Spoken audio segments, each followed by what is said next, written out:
که په تاسو باندې د غرونو برابر مشکلات دي، د غرونو برابر، راځئ د سورة الحشر د دې رکو تلاوت راسو کوئ او په طریقه کار ځان پوه کوئ. داسې به ستاره مشکلات ختمیږي، ریزه ریزه به کېږي لکه څنګه چې هواګانې راشي او دا په ځمکه باندې څومره چې حس و حاشا کې ریزې ریزې، دا محترم په هوا کې بکیر نه، دا په هوا کې والوځي. دغه رنګې ستا مشکلات دا به لازماً ختمیږي. خو د سورة الحشر دا وظیفه په دې طریقه باندې را سره وکوئ. همدا طریقه ده، بله طریقه به دا پکې نه چلېږي. که چا بله طریقه یې پلی کړه نو کېدای شي به کار ونه کړي. انتهایي مجرب دې سره سره که د چا حاجت وي او داسې حاجت وي چې خیال یې دی چې نه پوره کېږي، دا انشاءالله العزیز پوره کېږي به، ځکه چې په دې کې کوم آیتونه دي او کوم ترتیب درته پکې زه ښیم، نو واقع چې ستا مازغه به ورته وخوځېږي. دومره ډېر ناشنا او دومره ډېر زیات عجیبه طریقه کار دی. کوشش کوئ چې په خپل هم وکړئ، ملګرو سره هم شیر کړئ. او میاشت هم د شعبان شروع ده، دې حوالې سره پکې درته یو خبره کوم، دومره ناشنا خبره چې که حیران نه شولې بیا راته کمنټ وکړه چې حیران نه شو. دومره ناشنا خبره. راځئ محترمو د خپلې نوې وظیفې طرف ته. نن چې کومه زموږ وظیفه ده انتهایي پاورفل او انتهایي مجربه ده، ډېره زیاته 100% کار کوي محترمو. انتهایي د تجربې نه وتې وظیفه ده او د قرآن مجید د سورة الحشر داهرې رکو وظیفه ده. دومره درته یم چې صرف تاسو ته پته وي، خو ډېره زیاته ناشنا او ډېره د کمال ده. حیرانوونکې وظیفه ده، طاقتوره وظیفه ده. که په ژوند کې په تا باندې داسې حالات راغلي او دغه حالات د کنټرول نه بار وي او ته چې یار اوس څه کېږي او کنټرول نه بار شو، نو قرض را باندې راواوښته چې د کنټرول نه بار دی، دې ځه به څه کوم زه. دلته کې د بچو رښتې هم کول غواړي، د خو نه کېږي یار، دا خو د غرونو برابر قرض را باندې راوړي، پیسې راوړي، دې ځه به څه کوم. یا ستا د خپلې رشتې مسله ده، چېرته په واده او رشتې باندې دومره پیسې راځي، دومره پیسې به چېرته وي، به ته صرف د الله پاک نه غواړه، باقي تماشه کوه چې څه کېږي. ډېره زیاته ناشنا خبره ده، ډېره زیاته. محترمو که تاسو ګورئ انسان صرف نیت کوي، باقي کار الله پاک کوي او چلوونکی محترمو د الله پاک دی. بس انسان صرف نیت وکړي، ته تماشه کوه چې څه کېږي. یار هغه شان په یو ځای کې ماشومان داخلول دي، هلته کې ستا اپروچ نه کېږي. خدای پاکه څنګه دا ماشومان داخل کړي، میا د هغوی د فیس څه مسله وي. که د غرونو برابر په تا باندې قرضونه وي، د غرونو برابر مشکلات وي، د غرونو برابر حاجتونه وي، د دې وظیفې په مدد سره به الله پاک انشاءالله دا محترم حل کوي. نو راځئ پوره ترتیب پوره طریقه کار تاسو ته ښیم انشاءالله العزیز. ډېره زیاته ناشنا او ډېره عجیبه وظیفه ده. میاشت شروع ده د شعبان، دې کې دا یو ذکر کوئ، خو اصل وظیفه زموږ وروسته ده. اصل وظیفه دې پسې ده. او د شعبان متعلق ته یو خبره کوم، د شعبان میاشت را شروع ده. نبی کریم صلی الله علیه و آله وسلم یو دعا کوله، اللهم یا الله پاکه بارک لنا، برکت واچې زمونږ لپاره فی رجب و شعبان، په رجب او په شعبان کې، بلغنا رمضان، یا الله پاکه موږ د رمضان ته ورسوه. څومره ښکلې دعا ده. که تاسو ګورئ په دې کې یو خبره ده چې زموږ لپاره برکت واچوه د شعبان په میاشت کې، د رجب په میاشت کې. د شعبان میاشت شروع ده، رجب تېره شوله، دا دوام کوي الله پاک دې میاشت کې موږ ته برکت واچوه. او دعا وظیفه د دعاونو جهانو سردار ده، الله پاک به درته خامخا برکت اچوي. نو برکت یوازې په رزق کې نه دی، برکت په رزق کې هم دی، پیسو کې هم دی، په دولت کې هم دی، او دغه رنګې ورسره برکت په عمر کې هم دی. ته سوال کوي الله پاکه رمضان ته مو رسوم، 3 میاشتې شو که نه، رجب او شعبان او رمضان.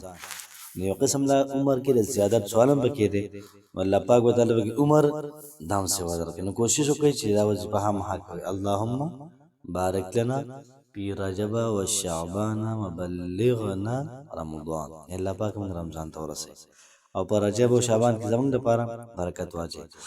نن چې محترمو زموږ کومه وظیفه ده انتهایي مجربه ده. راځئ ځان په ترتیب او طریقه کار باندې پوه کړئ.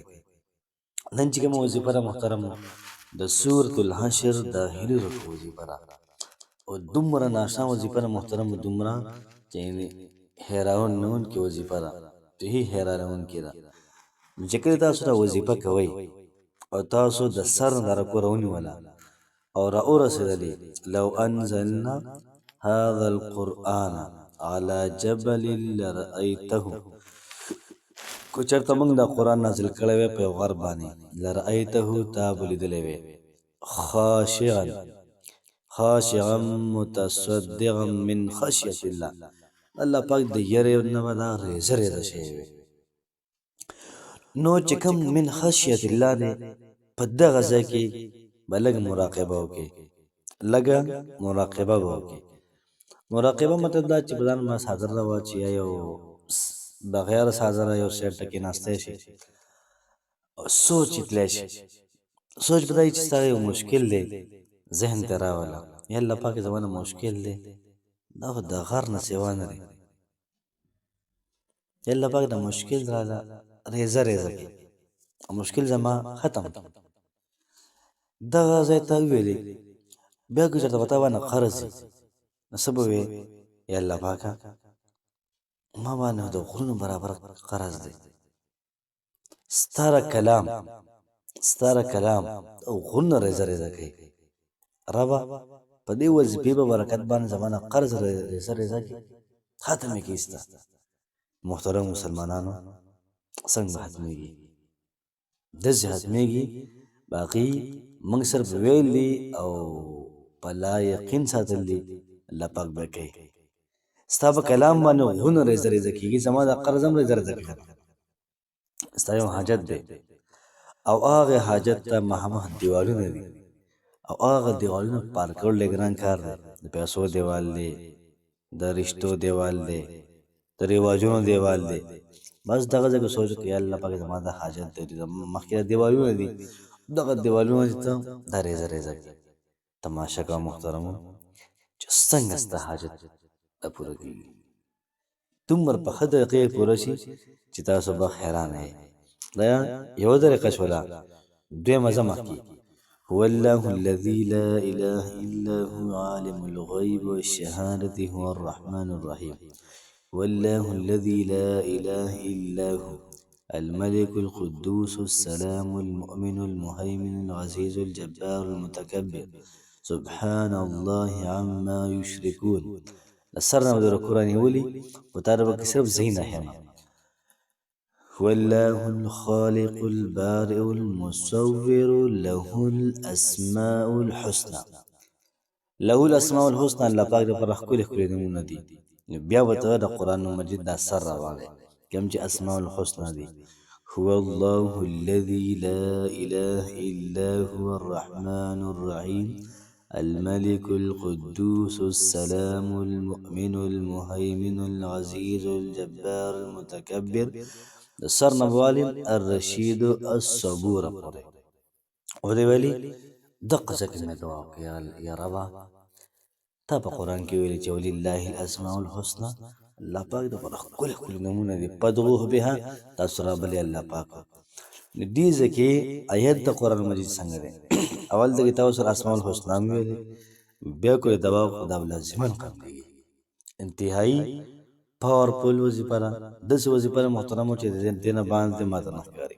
کوشش وکړئ چې وظیفه وکړئ او دا رکوع روزانه وایئ او دغه رنګې چې کله تاسو راورسېږئ من خشیة الله دغه ځای کې لږ سوچ کوئ د خپل مشکل حاجت دپاره کومه طریقه مې ویلې او چې کوم د هو الله الذي خبره شوله نو دغه ځای کې د الله پاک د نومونه هو الله الخالق البارئ المصور له الاسماء الحسنى نو دغه ځای کې به ټول اسماء الحسنى دا به وي او د هغې نه بعد دعا وکړي. انتهایي مجرب انتهایي پاورفل عمل دی.